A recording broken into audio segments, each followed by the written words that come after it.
મારો પરિચય. મારું નામ રાઠવા ઉષાબેન અરવિંદ થાય છે. હું ચોથા ધોરણમાં ભણું છું. મારી શાળાનું નામ રાઠવા ફળિયા વર્ગ પ્રાથમિક શાળા દામાવાવ છે.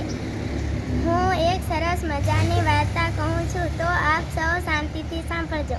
વાર્તાનું નામ છે મદદની સીડી. ચોમાસાની ઋતુ હતી. ધીમે વરસાદ વરસી રહ્યો હતો. એક કીડી અને તેમનું બચ્ચું પુલ પરથી પસાર થઈ રહ્યા હતા. ત્યાં એક મોટો હાથી આવતો હતો.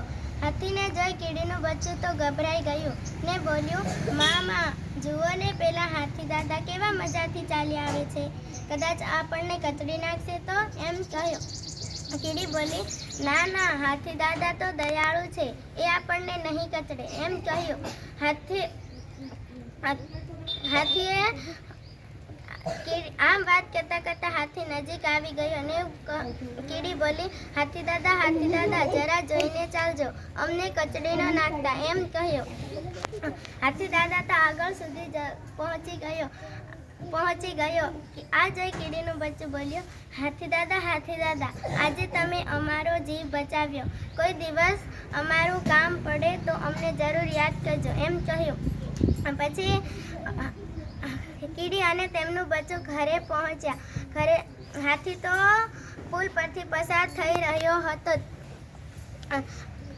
ત્યાં એક કાચિંડો આવ્યો. કાચિંડા અને હાથી વચ્ચે ઝઘડો થયો. ઝઘડો થતાં જ કાચિંડો હાથીના કાનમાં ઘૂસી ગયો.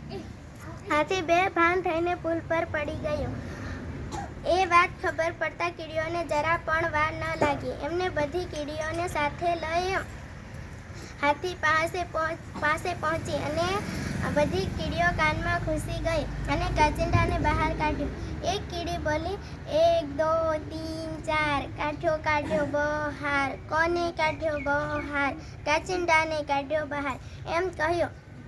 ધીમે ધીમે હાથી હોશમાં આવી ગયો અને બોલ્યો, કીડી કીડી કીડી તું મદદની સીડી, કીડી કીડી કીડી તું મદદની સીડી, એમ કહ્યું. પછી હાથીએ કીડીઓનો આભાર માન્યો. જય હિન્દ, જય ભારત.